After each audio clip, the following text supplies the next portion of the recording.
위로 향한 생명길로 말미암음으로, 이런 제목으로 잠언 강의를 이어가겠습니다. 22절을 보면 의논이 없으면 생각들이 헛되어지니 많은 잠언관에 의해 그 생각이 이루어진다. 직역을 하면 이런 뜻이 됩니다. 하나님은 우리가 독선적이고 독단적으로 어떤 일을 계획하고 진행해 나가는 것을 결코 기뻐하지 않는 분이십니다. 지혜의 잠언은 우리가 하나님의 뜻을 이루어감에 있어서 함께 의논하고 서로 조언을 구하고 듣는 것이 지혜라고 가르쳐주고 있습니다. 인간은 모두 불완전한 존재이고 자기 아집에 쉬 갇히기 십상인 그런 존재들이기 때문이죠. 경영이 파한다라는 의미는 생각이나 그 계획이 깨뜨려진다, 무산된다, 산산조각이 난다, 이런 뜻입니다. 함께 의논하고 가장 올바른 방법을 모색하기 위한 공동의 노력을 기울이지 않는다면, 제 멋대로의 인생을 살려고 한다면 결국 어떤 계획이든 모두 깨어지게 되고 그 일은 이루어질 수 없게 된다. 이것이 성경이 우리에게 말씀하고 있는 진리입니다. 자기만의 독단과 아집은 결국 모든 일을 그르치게 되는 원인이 된다는 것입니다. 지혜를 구할 만한 자에게 의논하지 않고 의견을 묻지 않고 언제나 항상 혼자 단독적으로 일을 하거나 혹은 자기만의 생각에 몰입하는 것은 스스로를 파괴하는 일이고, 나아가 어떤 일을 완전히 그르칠 수 있는 절대로 지혜로운 방법이 아니다라고 성경이 말씀합니다. 많은 경우에 특별히 젊은이들이 어른들의 말을 무시합니다. 자기들의 생각대로 자기들의 고집대로 일들을 저지르고 나중에 가서 어쩔 줄 몰라 하죠. 미리 인생의 선배가 되는 어른들에게 묻고 지혜를 구해야 되는데 그런 일들을 요즘 젊은이들이 잘 할 줄 모르는 거예요. 항상 사고를 치고 난 다음에 그 다음에 발을 동동 구르는 이런 일들이 생기죠. 하나님이 절대로 원하시는 방식이 아닙니다. 함께 의논하고 다양한 의견들을 수렴하면서 하나님이 주시는 지혜를 모아 그 문제를 풀어나가고 그 계획들을 진행해 나아가는 것이 지혜다. 이렇게 말씀을 하고 있습니다. 물론 진리의 문제에 관해서는 언제나 답이 하나일 수밖에 없습니다. 그런데 진리의 문제가 아니라면 우리는 함께 하나님께 지혜를 구하고 의논하고 여러 지체들의 말을 경청하는 것이 필요합니다. 결코 어느 한 사람이 자신의 의견이 옳다고 일방적으로 주장하고 고집하는 것은 성경이 말씀하는 문제 해결에 지혜로운 방법이 될 수 없다는 것입니다. 그렇게 일을 진행하면 반드시 그 일은 깨어지게 되어 있고 낭패를 겪게 되어 있다는 것입니다. 자, 이와 반대로 모사가 많으면 경영이 성립이 된다. 이렇게 말씀하잖아요. 모사란 지혜로운 조언자를 가리킵니다. 진리에 근거한 지혜와 명철이 출중한 자의 조언들을 존중하는 것은 하나님의 뜻을, 하나님의 계획을 이루어 나아가는 일에 매우 지혜로운 태도이다 라고 잠언이 말씀하고 있습니다. 하나님의 방식은 지혜를 모으는 것입니다. 그 지혜를 구하면서 묻는 것입니다. 하나님의 뜻은 지혜를 가진 자들의 생각을 모아서 협력함으로 그 일이 이루어지게 하시는 것입니다. 이 혼탁한 시대에 우리가 참 진리의 길을 가기 위해서는 하나님께서 이미 우리에게 알게 하신 지혜로운 하나님의 종들이 우리에게 남겨놓은 신앙의 유산들을 꼼꼼히 살피면서 그 길로 행하는 것이다 라는 사실을 우리는 잊어서는 안 됩니다. 역사 속에서 하나님이 세우셔서 일하셨던 출중한 믿음의 사람들, 말씀의 사람들, 훌륭한 개혁가들이나 신학자들, 청교도들, 그들이 남겨놓은 하나님을 경외하는 지혜와 지식의 총화인 신앙 고백서나 교리서들을 열심히 연구하고 익히면서 그들이 만들어 놓은 옛 길을 쫓아가는 것이 가장 지혜로운 하나님을 신앙하는 길이다라는 거죠. 교회가 왜 점점 타락합니까? 하나님의 진리의 말씀을 떠나고 이 아름답고 위대한 전통들을 벗어나서 제 마음대로, 자기들 마음대로 예배를 드리고 자기 마음대로 성찬식을 행하고 자기들 마음대로 교회는 권신과 치리가 있어 죄를 엄히 다루어야 됨에도 불구하고 이런 것들을 다 무시하니까 이제 이 땅에 건강한 교회, 올바른 참된 교회들이 빠르게 사라지는 것입니다. 이 시대 누가 지혜로운 자입니까? 누가 진정한 지혜와 명철을 가지고 시대를 분별하고 진리에 입각한 올바른 해안으로 우리를 바른 믿음의 길로 인도할 수 있습니까? 선조들의 지혜를 통해서 배우는 것이 가장 지혜로운 길이라는 것을 우리는 잊어서는 안 됩니다. 하나님을 신앙하면서 바른 신앙의 길을 알려주고 참된 성도의 삶을 가르쳐주는 좋은 지침들, 영적인 지침들, 좋은 서적들을 우리는 이런 것들을 가까이 해야 합니다. 그것을 자신의 것으로 만들어야 합니다.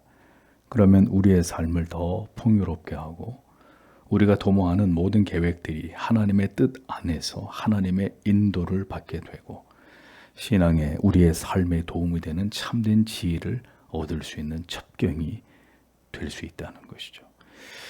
23절을 보십시오. 사람은 그의 입의 대답으로 기뻐하니 제때에 맞는 말이 얼마나 좋은지 이렇게 기록이 되어 있습니다. 자, 잠언에서 여러 반복되는 주제들이 있는데 이 말의 중요성에 대한 것도 그 중에 하나입니다. 계속 반복되고 있는 그런 중요한 주제 중에 하나이죠. 지혜로움이 드러나는 가장 빈번한 수단이 뭐라고요? 그 사람이 가지고 있는 지혜가 제일 잘 발휘되는 게 뭡니까? 그 사람이 하는 말을 통해서요. 우리의 언어입니다. 그러니까 적절한 말의 중요성을 강조하는 이 구절은 지혜로운 말, 상황에 딱 맞는 적절한 말은 사람들에게 큰 기쁨과 큰 만족을 준다라고 성경이 말씀합니다. 잠언 25장 11절은 경우에 합당한 말은 아로 새긴 은쟁반의 금사관이라 라고까지 합당한 말의 가치를 이렇게 아름답게 표현한 말씀이 기록되어 있는 것을 우리가 볼 수 있죠.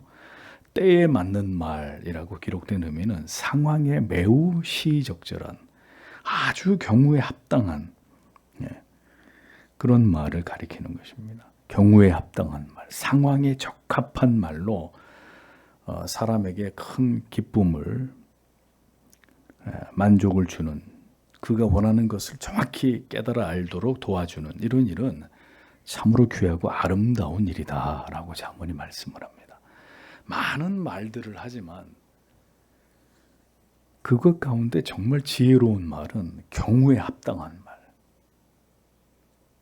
그 상황에 아주 적실한 말, 이런 것이 성경은 지혜의 말이라고 우리에게 가르쳐 주는 것입니다.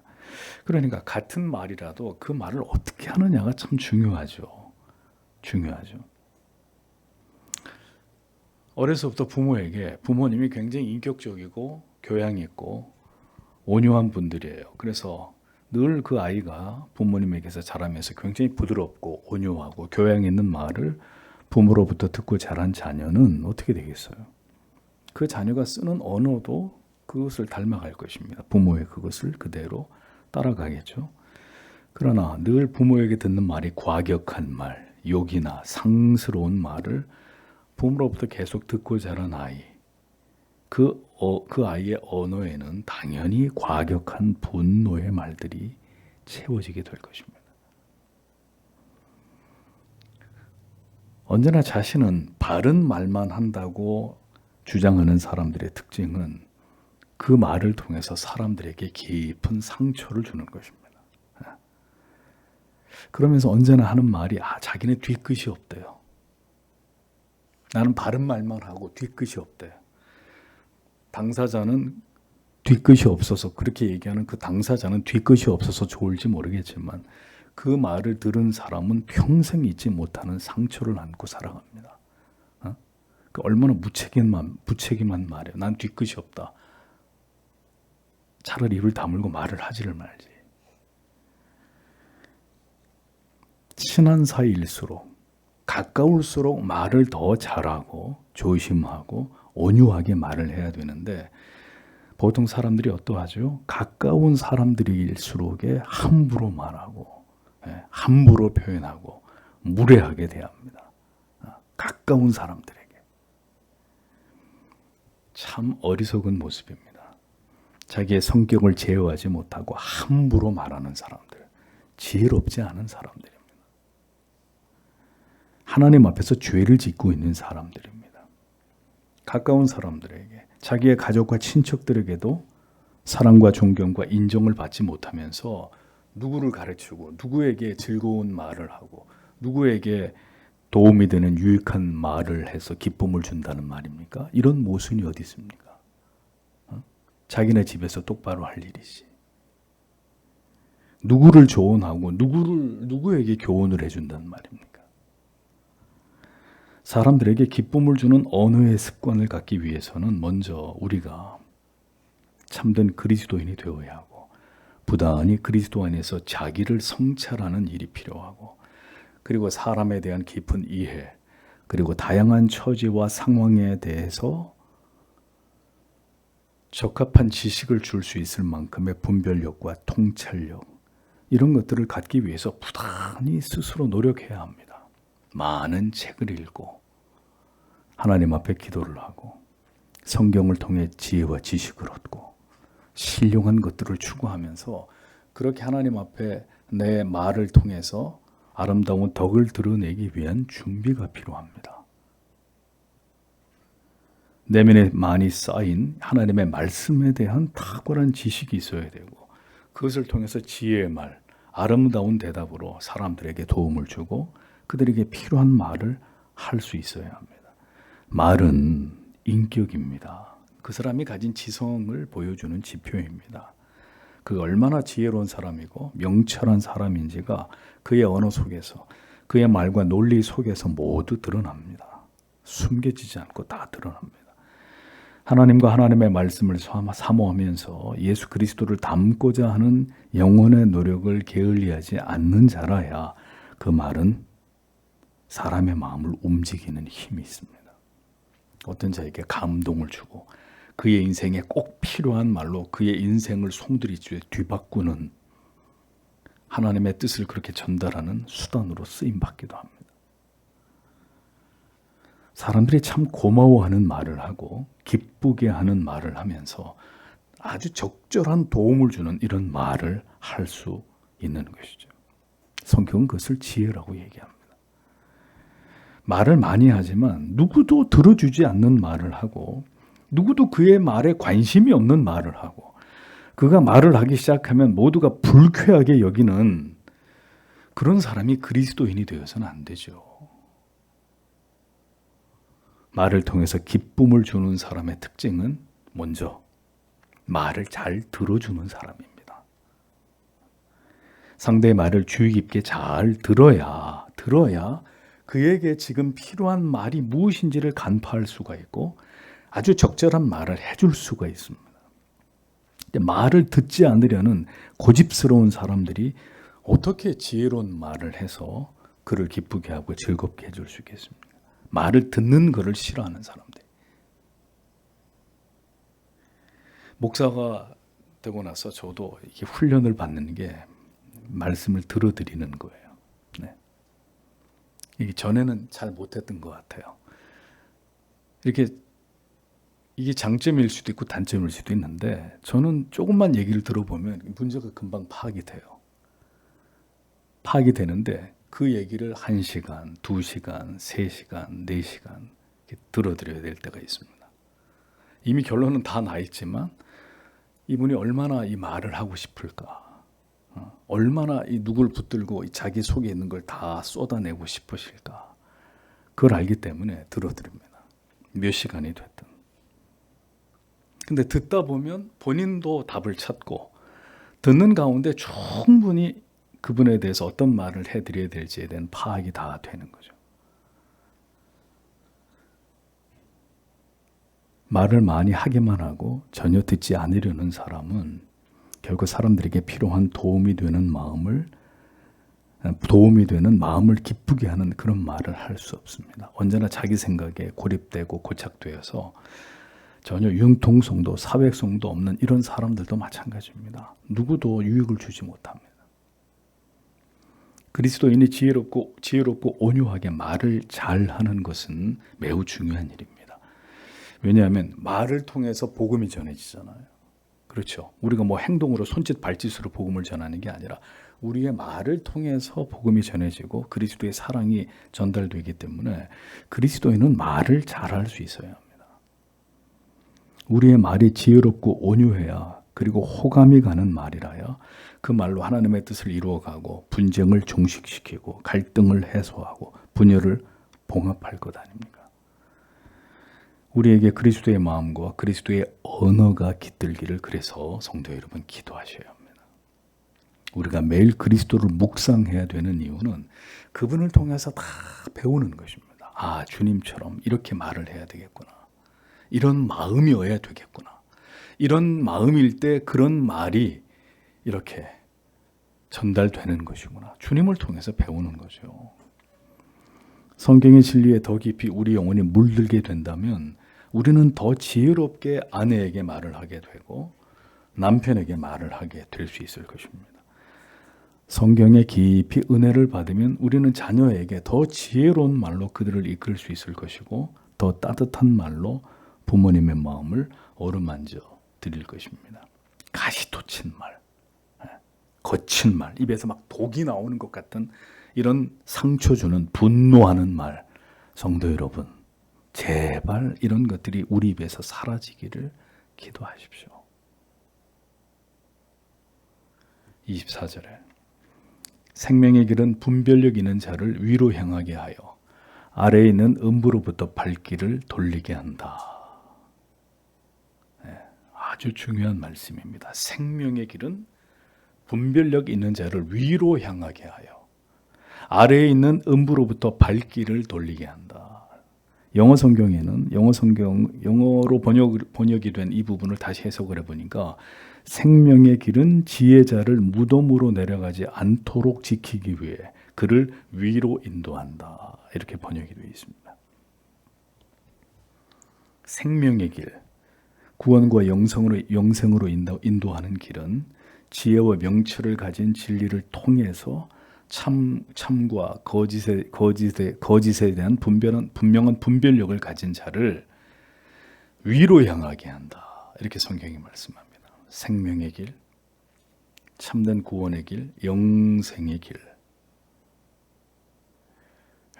이것은 그리스도를 따라가는 영적으로 분별력을 가진 지혜로운 자들로 하여금 더 그들을 위로 향하게 한다. 이렇게 성경이 말씀합니다. 위로 향하게 한다는 의미는 더 높은 장소로, 궁극적으로는 천국이겠지만 여기서 말하는 의미는 하나님과 더 친밀한 삶으로, 더 깊은 하나님과의 교제가 있는 영적으로 매우 성숙한 삶으로 인도한다는 뜻입니다. 우리를 구원으로 부르신 하나님께서 우리를 회심케 하시고 난 다음에 그 다음에 우리를 어디다 두세요? 교회에다 두신단 말입니다. 교회에다 우리를 두시고 뭘 하나요? 자, 이제 그 다음부터는 열심히 바치게 만들고 열심히 교회에 몸으로 이렇게 봉사하게 만들고 그렇게 해서 막 이렇게 여러분들을 칭찬해가지고 그 일을 더 잘하게 만드는 이런 일을 하나요? 천만에. 구원으로 우리를 부르신 하나님이 우리를 교회로 인도하셔서 죽을 때까지 하시는 일이 뭐냐? 하나님의 말씀을 배우게 하는 일입니다. 하나님의 말씀이 가르쳐지게 하는 것입니다. 왜? 그 말씀을 통해서 우리의 믿음이 성장하거든요. 우리가 날마다 우리 옛사람을 죽이고 그리스도를 닮아가게 되는, 자기를 부인하면서 고난의 십자가를 믿음으로 감당하면서 점점점 그걸 통해 신앙이 성숙되어지는 일들이 일어나거든요. 세상에서 살아가지만 세상을 사랑하기보다는 진리 속에서 영원한 생명의 가치를 발견하고 또 발견하고 또 발견하면서 그것을 깨달아감으로 영원한 하나님의 나라를 사랑하고 소망하고 이제는 세상 사람들과 구별된 삶을 살아가는 거룩한 하나님의 자녀들이 되어져 가도록 하나님이 거듭난 하나님의 백성들을 교회를 통해서 그렇게 양육해 가신다는 말입니다. 일이 이루어지는 것이 교회라고요. 교회. 우리가 왜 성경과 교리를 잘 가르치고 전하는 교회를 반드시 다녀야 되느냐? 왜 바른 교회, 이 세 가지 표지가 선명하게 나타나고 있는 그런 교회의 성도가 되어야 하느냐? 이건 너무나 중요한 문제가 아닐 수 없습니다. 그 이유는 부단히 하나님의 말씀을 깨닫고 배움을 통해서 위로 향한 생명의 길로 계속 더 높이 나아가야 되기 때문입니다. 하나님이 그렇게 되어져 가도록 자기 백성들을 이끄시기 때문입니다. 우리 영혼이 하나님과 더 가까워지는 길은, 하나님과 동행하게 되는 방법은 하나님의 말씀을 더 가까이 하고 더 깊이 진리를 깨달아가는 것을 통해서입니다. 그러니까 성도님들이 교회를 나오시는데 우리 교회는 재밌어요. 즐거워요. 늘 이렇게 버라이어티한 프로그램이 많고 우리를 아주 즐겁고 재밌게 해줘요. 그래서 교회를 다니신다면 안 다니시는 게 나아요. 우리 교회는 늘 하나님의 말씀을 더 깊이 있게, 하나님의 말씀을 더 올바르게 다루어서 설교하고 우리가 알아야 될 모든 교리들을 체계적으로 잘 가르쳐주는 교회입니다. 그래서 부단히 하나님의 말씀을 통해 꿀같은 영혼의 이 진리의 맛을 우리는 맛보고 있습니다. 부단히 진리를 배우고 깨달아가고 그 고상한 지식을 통해서 우리 자신을 날마다 성찰하면서 그로 인해 내 신앙이 성장하고 더 믿음이 깊어짐으로 하나님과 친밀함을 맛보게 되는, 그것이 여러분들이 하나님의 말씀, 지혜의 말씀을 따라 지금 믿음의 바른 길을 가고 있다는 증거가 되는 것입니다.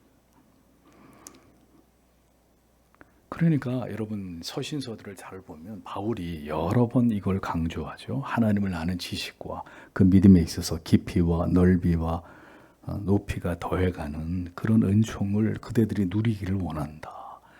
괜히 이런 얘기를 하는 게 아니라 그것이 우리의 신앙을 설명하는 중요한 부분이기 때문입니다. 우리가 생명의 길로 지금 더 위로 올라가고 있다는 증거가 되는 것입니다. 말씀을 듣고 묵상하고 더 깊이 배우고 깨닫고 그것을 통해 우리가 더 그리스도를 닮아가고 인생의 목적과 그 의미와 그리고 우리에게 주어진 사명을 깨달아갈 때 우리 믿음은 더 견고해지고 더 높은 영적 가치를 계속 지향해 나아가게 된다는 것입니다. 신앙이 언제나 제자리에 머물러 있다는 것은 아직도 진리를 듣는 것에 부족하고 더 깊은 진리를 묵상하고 깨닫는 일에도 여전히 부족하고 더 깊은 기도 속에서 자기를 성찰하고 그리스도를 닮고자 하는 뜻이 하나님 앞에 분명하게 세워지는 그런 기도를 하나님께 드리지 않고 주님의 교회를 위해서 뜨거운 마음으로 섬기고 봉사하고 희생하는 이런 믿음이 성장하고 있지 않기 때문입니다. 그리스도인의 성화됨은 죄악으로부터 점점 멀어지는 것을 의미합니다. 그래서 지옥의 음부로부터 멀어지고 있는 것이다. 진리를 통해 참 지혜의 길로 행하는 위로 올라가는 자는 지금 지옥의 음부로부터 점점 더 멀어지고 있는 자다라고 잠언이 분명하게 이것을 묘사하지 않습니까? 죄악의 모습들로부터 점점 더 벗어나 거룩하고 경건하고 죄를 멀리하는 삶으로 나아가므로 성화의 열매들이 풍성하게 나타나고 있는 그런 자들이다. 세상이 왜 이렇게 점점 무너져 가고 있습니까? 영국에도 지금 폭도들이 난리더라고요. 보니까 극우파들이 한 사건이 있었는데 그 사람이 영국 사람인데도 그 사람이 무슬림이다 이렇게 오해가 되면서 이방인들에 대해서 엄청나게 극우 세력들이 이게 전국으로 번져가지고 영국이 지금 난립니다. 세상이 왜 우리를 더 절망하게 만들고 급격히 이 세상이 이렇게 도덕적으로 윤리적으로 무너지는 것을 우리로 하여금 목도하게 하느냐, 이런 일이 왜 이 시대에 벌어지느냐, 영원한 곳을 바라보게 하기 위함입니다. 성도 여러분, 이제는 정말 하나님의 말씀을 향해서 마음을 돌리셔야 합니다. 세상의 것에 심취하시면 하나님의 말씀이 보이지 않아요. 보고 있어도 보이지 않아요. 듣고 있어도 들리지 않아요. 진리를 통해 더 심오한 깨달음을 얻기 힘들고 설령 그것을 깨달았더라도 우리의 삶은 전혀 변하지 않을 것입니다. 죄악으로 오염된 것으로 우리의 오감을 채우면 우리는 하늘의 신령한 은혜를 얻지 못하게 됩니다. 우리가 하나님을 정상적으로 신앙하고 있다면 우리는 시간이 흘러갈수록 음부의 지옥의 권세로부터 현저히 멀어져 가고 있어야 됩니다. 그렇잖아요. 위로 점점 올라가면 땅과는 멀어지게 되잖아요. 기구를 타고 점점 위로 올라가면 땅과는 점점 멀어지게 되잖아요. 예수를 오래 믿고 진리의 말씀을 통해 하나님 앞에 큰 탁월한 은혜들을 계속 우리 영혼 가운데 쌓아가고 있다면 점점 지옥의 음부, 그 악하고 음란하고 폭력적이고 세상의 모든 그런 것들로부터 점점 멀어져야 되는 게 정상이죠. 언제나 죄에 무너지고 세속적인 삶을 지속하는 것은 정상적인 신자의 구원의 여정이 아닙니다.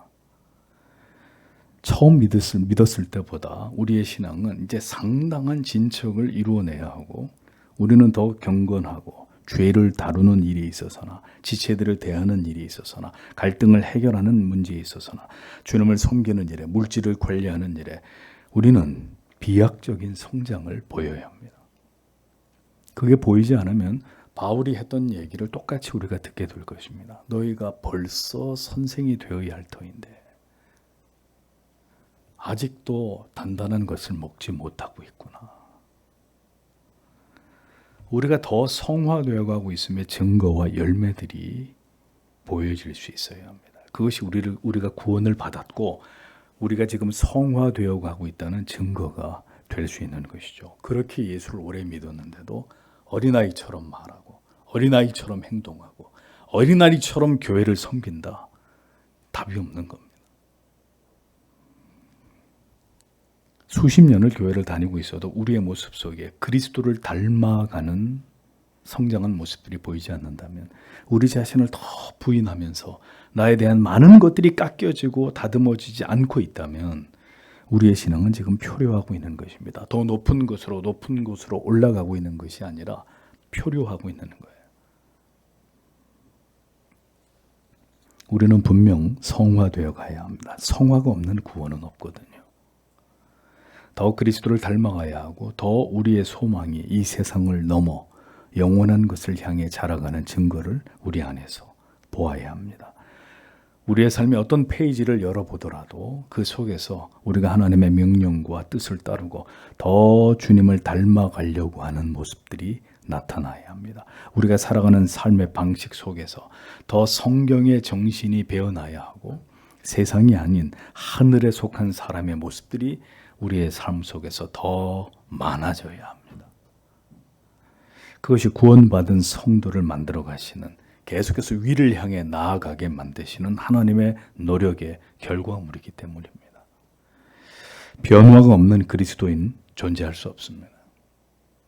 낳으면 뿅아리가 알을 깨고 나오면 그때부터는 계속 급격히 자라가는 일만 있듯이 새롭게 태어났으면 이제는 그리스도 예수 안에서 물론 점진적이고 더딜지라도 우리는 계속해서 자라가야 합니다. 끊임없이 변화되고 또 자기를 깨뜨리고 또 자기를 부인하면서 나를 통해 그리스도만이 드러나시기를 소원하는 그 삶을 이 땅에서 살아가야 합니다. 구원은 받았지만 흘러가는 시간 속에서 인생을 지나가면서 성령을 통해 그가 성화되어가는 변화의 모습이 없다면 그 사람의 구원은 의심의 여지가 있는 것입니다. 아래에 있는 음부와 매일매일 결별하면서 더 멀어지는 삶, 그래서 하늘의 지혜를 통해 더욱더 위로 올라가는 삶, 그것이 성도의 삶입니다.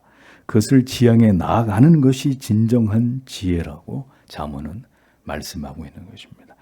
아직도 우리의 시선은 이 세상을, 이 땅을 향하고 있지 않은지를 생각해 보십시오. 아직도 우리의 시선이 더 심오한 진리를 쫓지 않고 여전히 물질적인 것, 육적인 것, 감각적인 것, 쾌락적인 것에만 집착하고 있지는 않은지 성령께서 우리의 모습을 보여주시고 깨닫게 해주시기를 우리는 기도해야 합니다. 더 하나님과 그의 나라와 가까워지는 우리들이 되어야 하리라고 믿습니다. 마지막 세상입니다. 종말을 향해 가는 급행열차를 우리 모두는 같이 타고 있습니다. 오늘도 참 주의 말씀을 따라서 우리의 삶을 아끼면서 위를 향해 더 힘있게 나아가는 성도의 삶을 살아가는 우리 모두가 되기를 소망합니다. 주신 말씀을 생각하면서 다 함께 기도하고 돌아가도록 하겠습니다.